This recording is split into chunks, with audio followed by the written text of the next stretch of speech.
I, 32M, have been married to my wife Eileen, 29F, for 5 years. We met during our college days when I was a senior and she was a sophomore. It was at a mutual friend's birthday party, and I remember being struck by her infectious laugh and kind eyes. We hit it off immediately, bonding over our shared love of obscure indie bands and terrible sci-fi movies. Our relationship progressed quickly, and within a year, we were practically inseparable. After graduation, we both landed jobs in the same city. I started working for a tech startup, while Eileen pursued her passion for graphic design. We moved in together, and 2 years later, I proposed during a weekend getaway to the mountains. It was a simple, intimate moment, just the two of us, a stunning sunset, and a promise of forever. Our wedding was a small affair, just close family and friends. That's when I first met Eileen's older brother, Max, 34M. He showed up late to the ceremony, reeking of alcohol, and proceeded to give a rambling, inappropriate speech during the reception. I was furious, but Eileen just laughed it off, saying, "That's just Max being Max." From that day on, Max and I never really got along. It wasn't that we had a big falling out or anything, but his personality just rubbed me the wrong way. Max was the stereotypical charming bad boy, always the life of the party, constantly surrounded by friends, and living it up. Eileen and I, on the other hand, preferred quiet nights at home. We enjoyed each other's company and didn't feel the need to go out all the time. This difference in lifestyle choices often led to Max making snide comments about how boring we were. He'd show up unannounced at our place, usually on a weeknight when we were winding down after work. "Come on, little sis," he'd say, "let's go hit the town like we used to." Eileen would always decline politely, but I could see a flicker of something, regret? Nostalgia? In her eyes.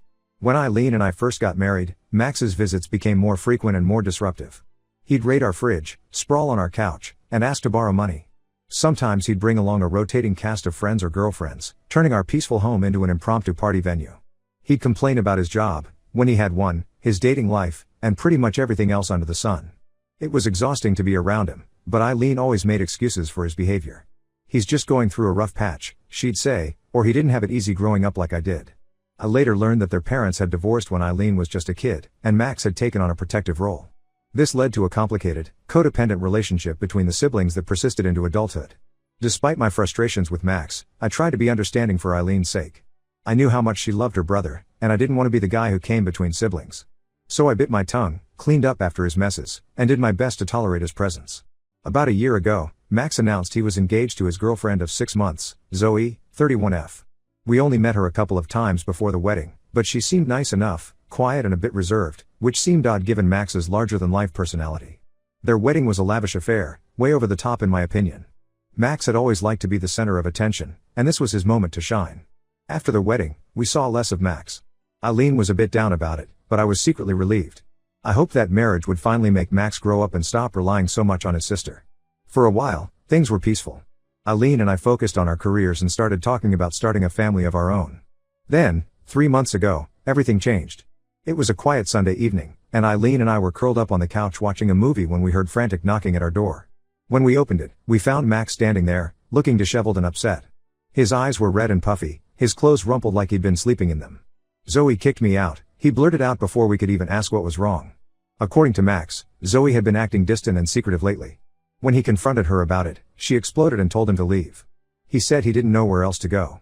Eileen, being the caring sister she is, immediately invited Max to stay with us until he could sort things out. I wasn't thrilled about the idea, but seeing how distraught Max was, I reluctantly agreed. We set him up in our spare room, thinking it would only be for a week or two at most. At first, Max was surprisingly considerate. He kept to himself, helped with chores, and even cooked dinner for us a few times. He talked about looking for a new apartment and seemed genuinely grateful for our help. I started to think that maybe I had misjudged him all these years. Maybe this was the wake-up call he needed to get his life together. But as the weeks went by, Max's true colors started to show again. He stopped helping around the house and started inviting friends over without asking us first. Our grocery bills skyrocketed as he ate whatever he wanted without contributing. He'd stay up late playing video games, the noise keeping Eileen and me awake on work nights. What really bothered me, though, was how he started acting around Eileen when I wasn't there. She told me that he'd make comments about how she could do better than me, how I was holding her back from living her best life. He'd reminisce about their wild college days and suggest they go out partying like old times. I tried talking to Eileen about it, but she brushed it off as Max just being Max. She said he was still hurting from his breakup and we needed to be patient with him. But I couldn't shake the feeling that there was more to the story. One day, about 2 months after Max moved in, I came home early from work to find him and Eileen in what looked like an intense conversation. They were standing close together in the kitchen, speaking in hushed tones. They quickly separated when they saw me, and Eileen looked upset. When I asked what was going on, Max mumbled something about needing to run errands and left the house. Eileen wouldn't tell me what they were talking about at first, but after some prodding, she finally admitted that Max had told her some troubling things about me. According to him, he had seen me out with another woman multiple times. He claimed to have photographic evidence but conveniently couldn't produce it when Eileen asked. I was furious. Not only was Max lying about me cheating, but he was actively trying to sabotage my marriage. I told Eileen that it was all fabricated, that I had never cheated on her and never would. I even offered to show her my phone and email, anything to prove my innocence. Eileen said she believed me, but I could see the doubt in her eyes. The seed of mistrust had been planted, and I knew it would take time to fully regain her trust. I insisted that Max needed to leave immediately, but Eileen was hesitant. She said we couldn't just kick him out with nowhere to go. That night, I couldn't sleep. I kept replaying the events of the past 2 months in my head, trying to figure out Max's endgame. As I tossed and turned, I heard Max's phone ping with a message. Curiosity got the better of me, and I snuck out to the living room where he had left his phone charging. What I saw on his screen shocked me to my core. It was a message from Zoe, his supposed ex-wife, saying how much she missed him and couldn't wait for him to come home. I quickly took a screenshot and sent it to myself before deleting the evidence from Max's phone.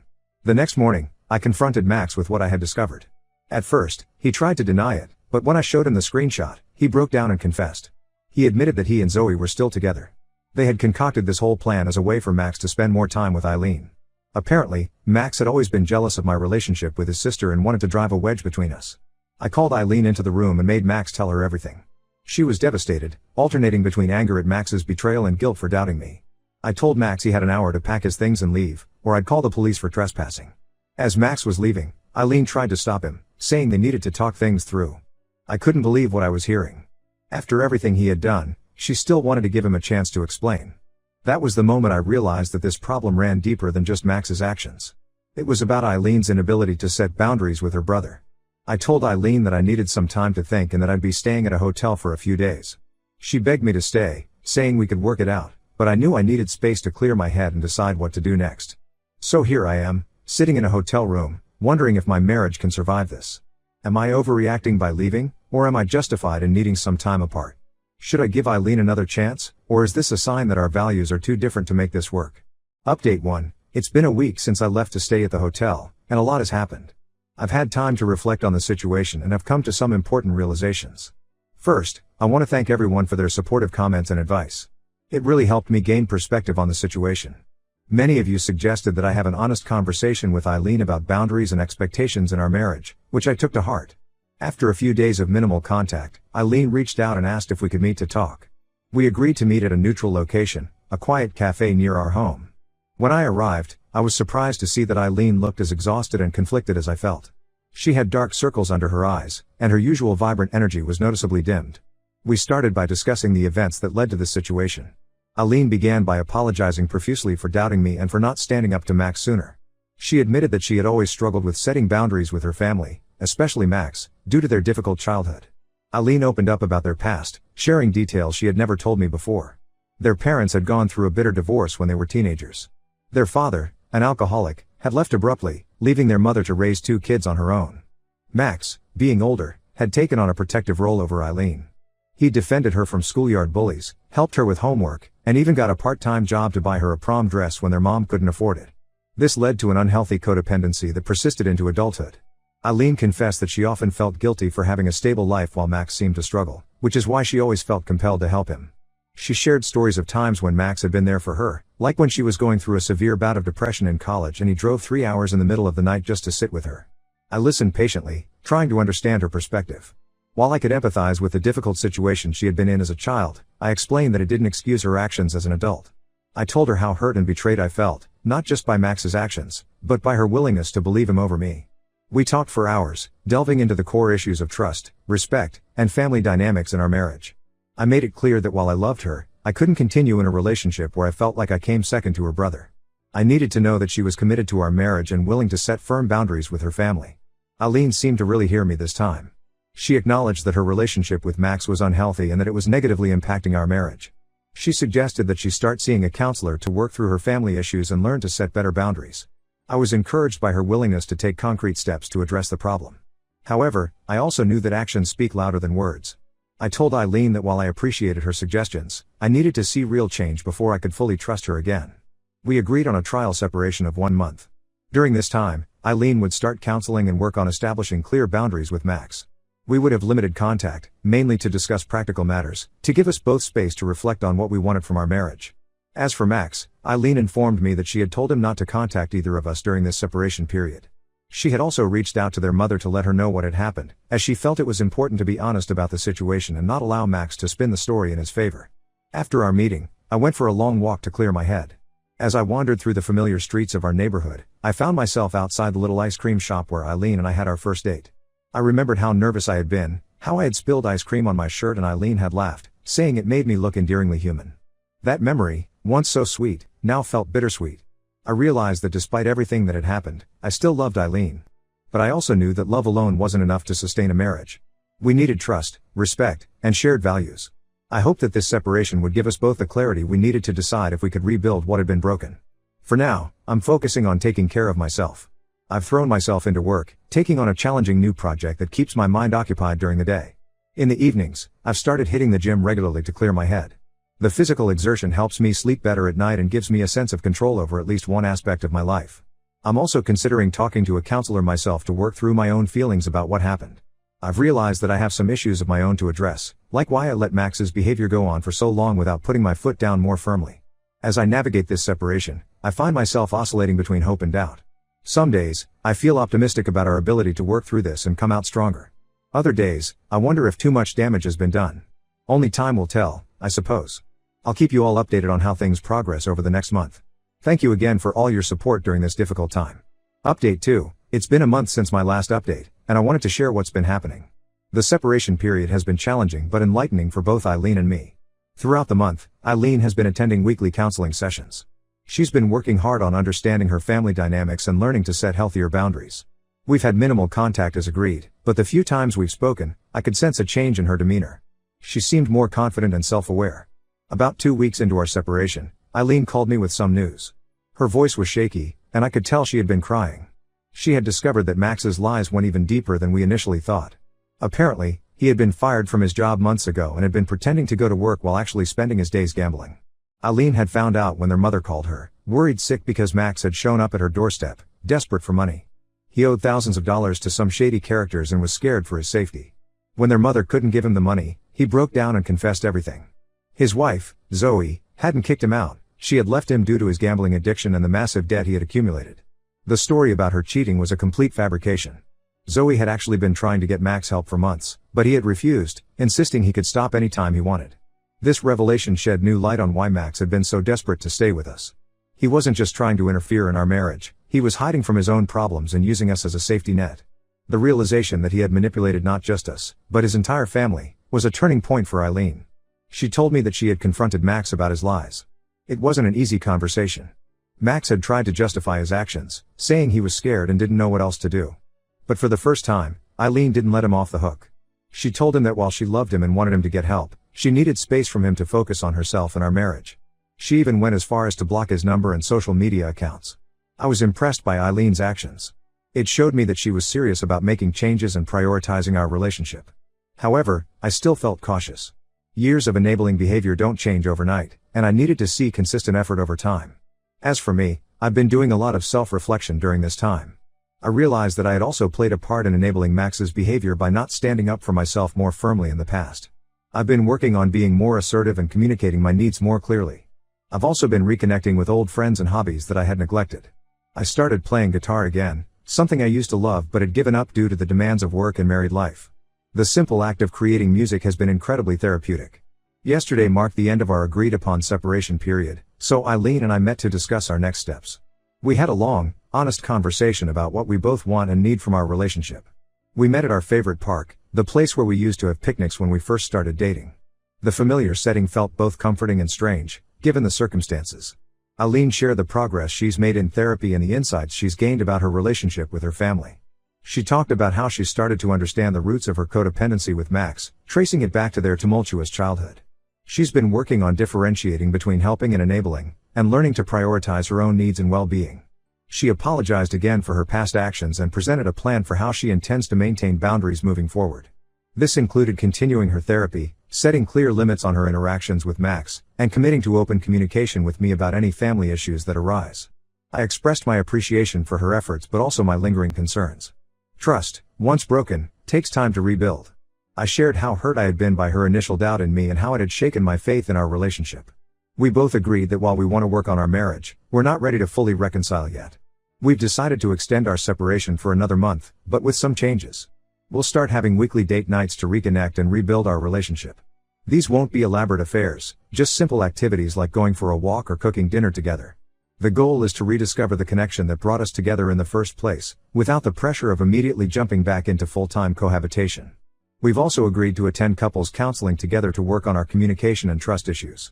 I think having a neutral third party to guide our discussions will be helpful as we navigate this delicate period in our relationship. As for Max, Eileen has maintained her distance from him. She's encouraged him to seek help for his gambling addiction but has made it clear that she won't be offering financial or housing support. It's a difficult stance for her to take, but she understands it's necessary for both Max's recovery and the health of our marriage. I'm cautiously optimistic about our future. We still have a lot of work to do, but I can see that we're both committed to making positive changes. The road ahead won't be easy, but I believe it's worth the effort. I'll update again after this next month to let you know how things are progressing.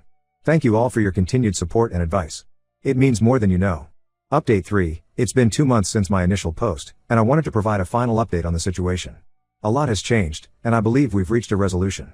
Over the past month, Eileen and I have been slowly rebuilding our relationship. Our weekly date nights have been a mix of emotions, sometimes awkward, sometimes tense, but also filled with moments of genuine connection and laughter. It's been a reminder of why we fell in love in the first place. One night, we went to the small Italian restaurant where we had our first anniversary dinner. As we sat there, surrounded by the soft glow of candlelight, Eileen reached across the table and took my hand. With tears in her eyes, she told me how grateful she was for this second chance and how committed she was to making our marriage work. It was a small moment, but it felt significant. The couple's counseling has been incredibly helpful. Our therapist, Dr. Martinez, has given us tools to communicate more effectively and work through our trust issues. We've had some tough conversations, but they've all been productive. One session that stands out was when we discussed our different communication styles. I learned that I tend to withdraw when I'm upset, while Eileen prefers to talk things out immediately. Understanding this has helped us navigate conflicts more smoothly. Eileen has continued with her individual therapy and has made significant progress. She's been working on setting and maintaining boundaries, not just with Max, but with other family members and friends as well. I've seen a noticeable change in her confidence and self-assurance. Last week, she told me about a situation where her mother tried to guilt her into lending money to Max again. Eileen stood her ground and refused, something she admitted she wouldn't have been able to do a few months ago. As for Max, he's finally facing the consequences of his actions. Eileen maintained her distance, which forced him to confront his problems. He's entered a rehabilitation program for his gambling addiction and is slowly working on rebuilding his life. Eileen has been supportive from afar, but firm in not enabling his behavior. She receives updates from their mother but doesn't engage directly with Max. It's been hard for her, but she understands it's necessary for everyone's well-being. Last week, Eileen and I had a long talk about our future. We both feel that we've made significant progress in addressing the issues that led to our separation. While we know we still have work to do, we've decided to end our separation and move back in together. The day I moved back home was both exciting and nerve-wracking. As I unpacked my bags, I felt a mix of hope and apprehension. But seeing Eileen smile as she helped me arrange my things back in our shared closet reassured me that we were making the right decision. We've set clear ground rules for our reconciliation. We'll continue with both individual and couples counseling. We've also established boundaries for family interactions, including limited contact with Max as he works on his recovery. We've agreed to have regular check-ins about our feelings and any concerns that arise, rather than letting things fester. I'm proud of the work Eileen has done and the changes she's made. She's shown real commitment to our marriage and to becoming a stronger, more independent person. I've also grown from this experience, learning to be more assertive and to communicate my needs more clearly. While I can't say our relationship is perfect, I feel we're in a much healthier place now. We're both committed to continuing the work we've started and building a stronger, more resilient marriage. Yesterday, as we were having dinner on our balcony, watching the sunset, Eileen turned to me and said, "Thank you for not giving up on us." In that moment, I felt a renewed sense of love and commitment. We've been through a storm, but I believe we've come out stronger on the other side. It's been a challenging few months, but I believe we've come out stronger on the other side. I won't be posting any more updates, as I feel it's time for us to focus on our future privately. I wish you all the best.